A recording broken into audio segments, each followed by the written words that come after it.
Hey there, welcome to Full Melt Extractions. My name is David. If you're a solventless extractor or you want to learn to be one, I'm here to help you gain the knowledge you need to elevate your craft to the next level. Today, let's talk about the 4 starting states of material as it pertains to dryness that you can extract from when it comes to water extraction.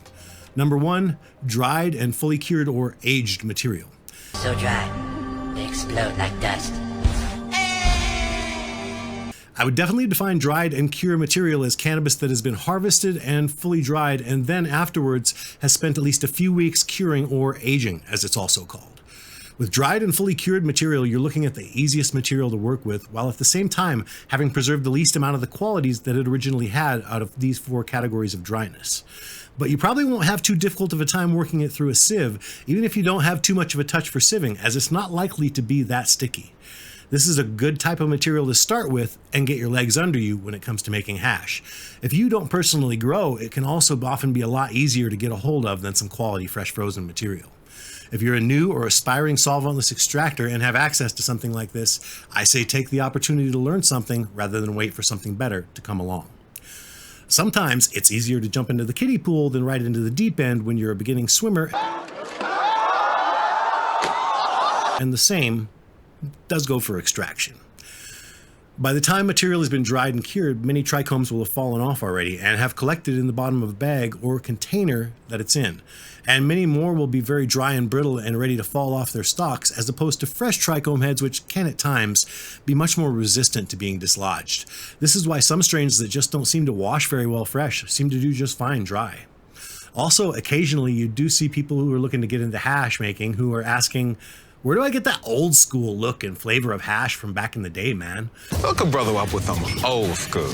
They're not looking to make the bombest of full melt and perfectly preserve the original terpene profile of the plant. They want that old school hashy flavor they remember. And the way to get that flavor and texture of the old school hash from back in the day is in fact to work with aged material, as this was the type of material basically all hash back in the day was made from. Working with fresh material really wasn't a thing back then. So if you're looking for that old school nostalgic flavor, the way to achieve it is simply to work with cured or aged material. Now, I've probably made it sound like working with dried cured material is more forgiving, and don't get me wrong, it is. But there are a couple of drawbacks to working with dried material that you need to know about and account for when you're running your batches. Firstly, as I mentioned earlier, dry material is much more brittle, but it's not just the trichomes that are brittle on dry material. That would be a good thing. It's also the plant matter as well. And that is not a good thing. If you just throw dry material in your washer or bucket and spin it up right away, the material will break into many pieces, and many of those pieces will be small enough to go down through your bag mesh and contaminate your batch with excess plant matter. Fortunately, there's a very easy way to avoid this. Simply submerge your dry material fully in your mixing water for 45 minutes to an hour before beginning to stir or agitate your batch. This won't bring the material up to its original tensile strength, but it will make it much less brittle than it was and keep a lot of plant matter from working its way down through your bag set. If you're working with dry material that hasn't yet been bucked off the stems, make sure you buck it over a trim bin or some other type of container. This allows you to collect any trichomes that fall and easily rinse them into your wash. Next, let's go over fully dried material. I would define fully dried material as cannabis that has been harvested and hung to dry within the last 1 to 2 weeks, so that it's down to the 50 to 60% RH range if you stick it in a jar with a hygrometer. Basically, cannabis that has had a full hang dry but has not sat around and dried or cured anymore past that point. With fully dried material, you're not going to get quite the terpene content of fresh frozen or even several days dried material, but you will still pretty much get the terpene profile of the plant. It just might be muted a little bit, not quite as loud as if you would have extracted a little bit fresher. Much like working with the dried and cured material, you're going to have a lot easier time working with this resin than you would with a fresh frozen or live extraction. That makes this also a good way of dipping your toes in the water of extraction, as it were. This is the type of material you want if you want something easier to work with but aren't looking for the low melt and old school hashy flavor of aged material, and instead wish to preserve something closer to the original terpene profile of the plant while at the same time working with some material that's more forgiving than fresh frozen. This is also where you start running into the possibility of extracting full melt. Most likely you're not going to get a 5 or 6 star full melt product out of fully dried material, but depending on the resin quality and preservation, it can be done. I tend to run fresh frozen. I don't run a lot of dry, but I have run fully dried material one time that came out top quality full melt. The wedding cake that you're watching a melt test of right now was extracted from fully dried whole plant. So it can be done, just don't expect it to happen on the regular.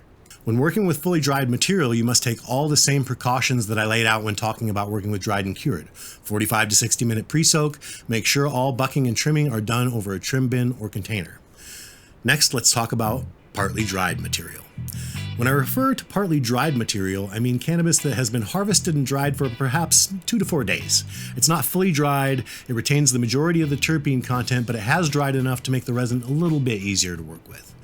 You definitely have to have a little bit more touch and finesse here than working with dry material, particularly when it comes to sieving or breaking up your resin, but I would expect it's still nowhere near as sticky or difficult to work with as fresh frozen often can be.